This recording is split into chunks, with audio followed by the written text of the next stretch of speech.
Hello everyone, आज हम देखेंगे त्रिभुज। ठीक है, तो वैसे नॉर्मल सी डेफिनेशन होती है कि तीन भुजाओं से घिरी हुई बंधाकृति क्या कहलाती है? त्रिभुज कहलाती है। ठीक है, तो इसको त्रिभुज को हम बांटेंगे दो भागों में। एक तो बांटेंगे भुजा के आधार पे, यानी साइड के आधार पे, और एक बांटेंगे हम कोण के आधार पे। किसके आधार पे? कोण, यानी एंगल के बेस पे। तो यानी भुजा के आधार पे तीन प्रकार से बांटेंगे। ठीक है, एक तो होता है समबाहु, और एक होता है विषमबाहु, और एक होता है समद्विबाहु। कौन सा होता है? समद्विबाहु। यानी सिंपल सा है कि समबाहु कौन सा होता है? समबाहु के अंदर ये होता है कि कोई भी त्रिभुज होता है, उसकी तीनों साइड क्या होती है? बराबर होती है, इक्वल होती है, इस प्रकार। ठीक है ना, ये मान लो कि कोई त्रिभुज है ABC, तो इसके अंदर ये तीनों साइड क्या होगी? बराबर होगी। और विषमबाहु के अंदर तीनों साइड क्या होगी? अलग अलग होगी। ठीक है, तो तीनों साइड क्या होगी? अलग अलग। जैसे मान लो कि PQR है, तो यानी ये साइड क्या होगी? अलग अलग।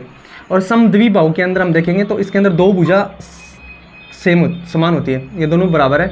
जैसे देखो KLM दे दिया, तो इसके अंदर KL साइड और KM साइड दोनों क्या है? बराबर है, और ये क्या हो जाएगी? अलग हो जाएगी।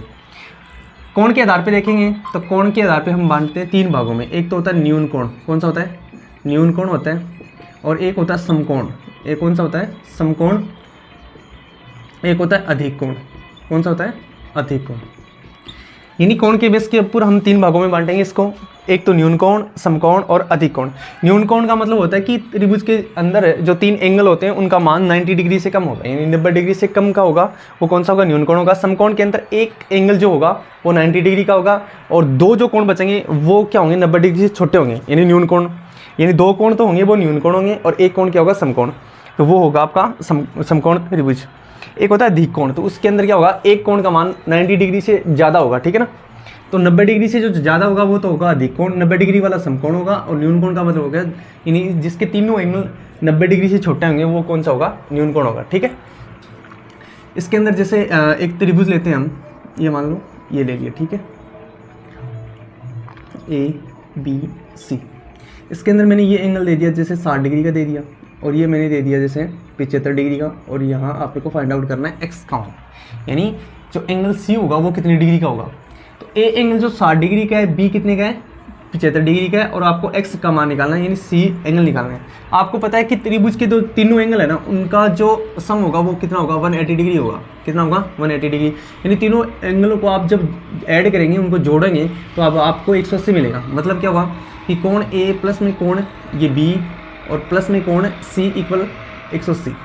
इसका मतलब ये हुआ कि कोण A जो आपको दे रखा है वो कितना है? 60 है, प्लस कोण B कितना है? ये 75 है, प्लस में ये CX है, और बराबर में क्या है? 180। दोनों कोणों को जोड़ दो, यानी 135 डिग्री हो गया, प्लस में क्या हो गया? x, और इक्वल में 180। 135 को साइड में घटा देंगे तो x का मान कितना आ जाएगा? 180, प्लस के 135 है वो इधर जाएंगे तो माइनस के 135, और तो x इक्वल कितना आ गया? 180 में से 135 घटाएंगे, कितने का बचेगा? 45 डिग्री का। तो x का मान कितना आ गया? 45। ठीक है, तो इस प्रकार हम त्रिभुज के अंदर दो कोण दिए होंगे, तो तीसरा कोण आप आराम से निकाल सकते हो। ठीक है, और एक बात और देखें तो एक त्रिभुज और देख लो इधर। जैसे मान के चलो ये आपके पास KLM है। एक चीज़ और ध्यान में रखनी है, जो त्रिभुज होगा ना उसके अंदर एक कंडीशन अप्लाई होती है। वो क्या है कि त्रिभुज के अंदर जो दो साइड होगी ना वो तीसरी भुजा से हमेशा बड़ी होगी। मतलब देखो ये 4 है, ये 5 है। ठीक है, और ये भी मान लो कि 5 है। तो अब ये पहले तो अपने को ये देखना है कि ये त्रिभुज है कि नहीं है।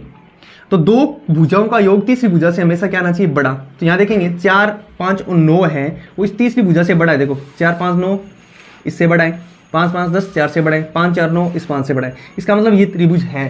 ठीक है, और एक और क्या होता है कि दो भुजाओं का अंतर है ना, त्रिभुज के अंदर तीन भुजाएं हैं, यानी दो भुजाओं का अंतर होगा वो तीसरी भुजा से कम होगा।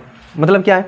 4 और 5 जो साइड है इनका अंतर कितना है? 1 का है, जो तीसरी भुजा से छोटा है कि नहीं है?